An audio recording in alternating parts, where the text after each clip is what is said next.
Hey, this is Carlos Cavallo with more secrets to unlock his heart, straight to you from datingadviceguru.com. Today's topic, very, very cool. What men want. 3 things every man wants from a woman. Now, of course, there's tons of stuff you want from a man, but really, what is it a man wants from a woman? And have you ever found yourself asking, geez, what is it with these guys? What do men want from us, right? You get a little exasperated. You get frustrated at not knowing the answer to that one question. Well, believe it or not, yeah, men ask the same thing too, although we've also kind of resigned ourselves in a lot of ways, and I'll tell you about that in a second too. You see, women assume that men are simply women that are misbehaving. In other words, your standards, or the things that women believe are standards in a relationship, very often are projected onto a guy, whereas we may or may not want those same things. Ultimately, we do, although sometimes the order is flipped a little bit in terms of what we want. You know, women often complain, guys only want me for my body, they just want to get me into bed as fast as possible. Well, that's part of the man's reproductive programming, if you will. But at the same time, that same attraction, that same chemistry, that desire, that draw, that allure is what pulls him into your orbit and makes him pursue you and chase you and desire you the way you want to be. And of course, that eventually leads to traditional love. Both people want the same thing, we just have a slightly different order or angle for getting it. Now, men, since women assume that men are simply women that are misbehaving, what that means is you're, again, projecting feminine desires on a relationship on the guy. Men, on the other hand, assume that women are just being women. And sometimes we just throw our hands up and go, yeah, that's the way it is. And we don't expect you to be like us. We don't. We really don't. We've accepted the mystery of women, and we've come to accept it. It's one of those things we've just come to agree with and just take it in. Now, there's this thing called the fallacy of me. What the fallacy of me is this irrational belief that everybody is like us. In other words, each person is immersed in their own point of view. We're all looking out through the lens of our own perception on the world and on each other. And what we believe, or tend to believe, is we look at the other person and figure, they want the same things I do. They want love. They want this. They want that. And if I give them exactly what I'm looking for, well, then they're going to give it back to me. But we know that that just doesn't work. And intellectually, we even know that it's not quite right. But we can't help ourselves from doing it, because we come from this very specific emotional reality, and that's the fallacy of me. We believe that, well, me is all there is, and it's hard to ask for and sometimes hard to give love in a language that we don't understand or we don't always agree with. So all the stuff that you want, and this is the reason why it just seems so hard to understand, is that all the stuff you want from a man is so logical, right? I mean, how could he not want these things? It's just so logically duh. Well, that's the fallacy of me. Now, I'm going to give you 3 things that men want from women, all right? Now, this first one, which I'm counting down, so it's number 3. The first one is he wants every woman to talk to him like a man. Now, we don't want you to think like a man. Yes, I know that's a very popular meme these days, but we don't want you to think like a man. What we want you to do is talk to us like a man very often. Women's dialogue and speech tends to have a lot of extra detail in it, a lot of emotional detail and a lot of random thoughts that are pulled into it. And the reason for this is that you're trying to communicate more than just the words and the things that are being said. You're trying to communicate how it felt to you at the time you were saying or hearing them, right? Or whatever the situation may be. And that works great for other women because you have this mechanism in your head called mirror neurons. And what that means is that you can emulate another person's emotional state very easily and very quickly. If you have enough information to kind of put you in that state, you can actually think like another person if you're given enough detail. It's a really cool thing that women are able to do, but guys don't have it.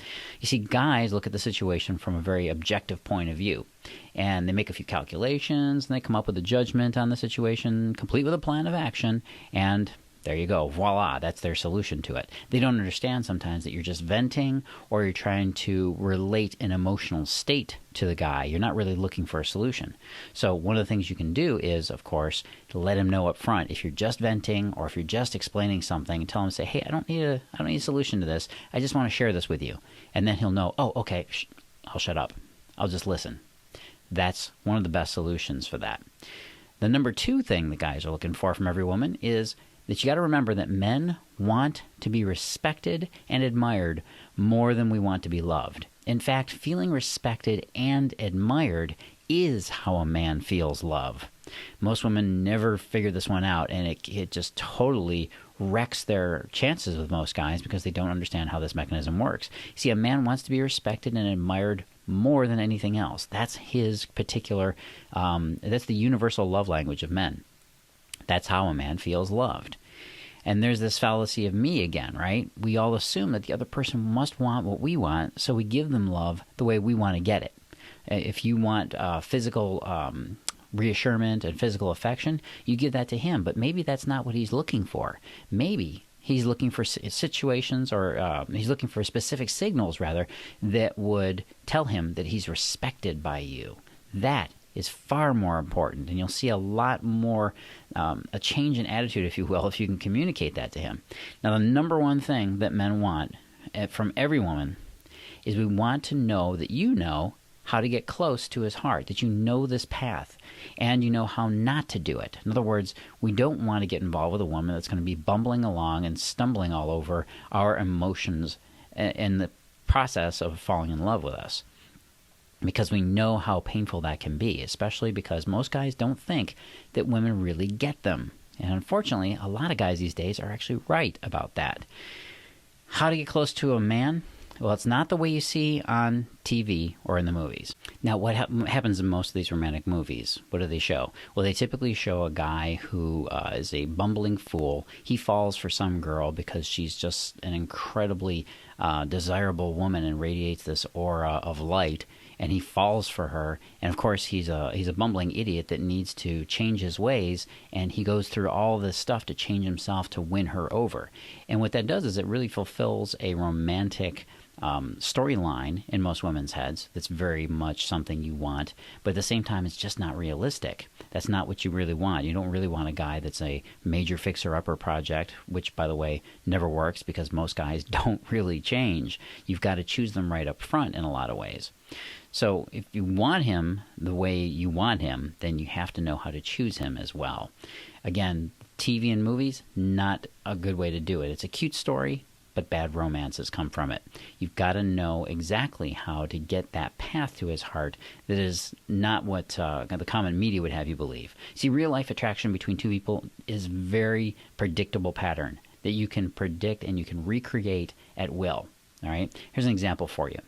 If love was a roadmap, okay, you'd have to know how to get from point A to point B, or, you know, where New York and Chicago is his heart, you choose the path that gets you there, right? But there's all sorts of unpredictable things. There's detours. There's road hazards. There's all these things out there that you don't know about that could lead you astray. You could get lost. You know, you could put the map down thinking you know the way there. Does that sound familiar? A lot of women take that approach to romance and falling in love with a guy, and they end up lost. So if you want to find out how real-life connection is built and love is really built, you've got to have a real roadmap. Okay, so go on over to datingadviceguru.com/connection code V. Connection code V, all one word, connection code V. I've got a great video there that explains how this elusive connection with a man is created and how you really understand the roadmap that gets you to his heart. Go on over there. Go on over to datingadviceguru.com/connection code V. I'll be back next week with more advice and more tips on what men really want from women.